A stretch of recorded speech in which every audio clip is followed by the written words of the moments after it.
आखिर भगवान पर भरोसा करने वाले के साथ इतना बुरा क्यों होता है? लेकिन कभी कभी जो बुरा दिखता है, क्या वो सच में बुरा होता है? आइए जानते हैं इस कहानी से। एक समंदर शांत था, लेकिन उसकी किस्मत में उस दिन शांति नहीं लिखी थी। वो आदमी अपनी छोटी सी नाव में बैठा दूर किसी नए किनारे की तलाश में निकला था। अचानक आसमान का रंग बदल गया, तेज हवाएं चलने लगी और ऊंची ऊंची लहरें उसकी नाव से टकराने लगी। उसने पूरी ताकत से नाव को संभालने की कोशिश की, लेकिन कुदरत के आगे उसकी एक न चली। कुछ ही पलों में नाव टूट गई और वो खुद को लहरों के हवाले करता हुआ अंधेरे में डूब गया। जब उसकी आंख खुली तो उसने खुद को एक सुनसान टापू पर पाया। चारों तरफ रेत, झाड़ियां और दूर तक फैला सन्नाटा। कोई इंसान नहीं, कोई आवाज नहीं। उसके दिल में डर समा गया। उसने आसमान की ओर देखा और बड़े टूटे हुए मन से भगवान को पुकारा। उसे लगा कि शायद यही उसकी आखिरी जगह है।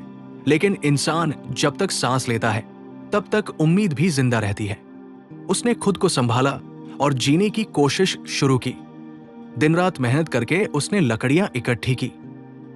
पत्तों और लकड़ियों से एक छोटी सी झोपड़ी बनाई। वही झोपड़ी उसकी छाया बनी, वही उसका घर। हर सुबह वो समुद्र की ओर देखता, शायद कोई जहाज दिख जाए, शायद कोई उसे देख ले। हर रात वो भगवान से बस एक ही प्रार्थना करता, मुझे यहां से निकाल लो। एक दोपहर जब वो खाना बनाने की कोशिश कर रहा था, तभी अचानक आग भड़क उठी। तेज हवा के साथ आग ने उसकी झोपड़ी को घेर लिया। कुछ ही पलों में सब कुछ जलकर राख हो गया। उसकी मेहनत, उसकी उम्मीद, उसका सहारा, सब खत्म। वो रेत पर बैठकर रो पड़ा। उसे लगा भगवान ने उससे मुंह मोड़ लिया है। उसने गुस्से और दर्द में कहा, आपने मेरे साथ ऐसा क्यों किया? अगली सुबह जब वो उठा, तब वो उदास मन से समुद्र की ओर देख रहा था। तभी दूर क्षितिज पर उसे कुछ अजीब सा दिखा। एक जहाज उसकी ओर बढ़ रहा था। उसे अपनी आंखों पर यकीन नहीं हुआ। थोड़ी ही देर में लोग नाव लेकर उसके पास पहुंचे और उसे बचा लिया। रास्ते में उसने पूछा, आपको कैसे पता चला कि मैं यहां हूं? जवाब मिला, कल तुम्हारे टापू से उठता धुआं बहुत दूर से दिखा। हमने समझा कोई मुसीबत में है और तभी हम यहां पर पहुंचे। वो आदमी चुप से रह गया।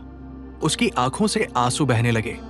जिस आग को वो अपनी सबसे बड़ी बदकिस्मती समझ रहा था, वही उसकी जिंदगी बचाने का जरिया बन गई थी। उस दिन उसने उस सारी घटना का रहस्य समझ लिया। कभी कभी जो हमें सबसे बुरा लगता है, वही भगवान की सबसे बड़ी मदद होती है। बस हमें भरोसा रखना होता है, क्योंकि भगवान हमेशा हमारी सुनते हैं, बस अपने तरीके से। अगर इस कहानी से कुछ अच्छा सीखा हो तो कहानी को लाइक कर दें और अपने उस दोस्त को जरूर शेयर करें जो हमेशा सोचते हैं कि उनकी लाइफ में हमेशा बुरा ही होता है। ऐसी और कहानियों के लिए चैनल को सब्सक्राइब करना न भूलें। मिलते हैं अगली कहानी के साथ। तब तक के लिए जय श्री राम।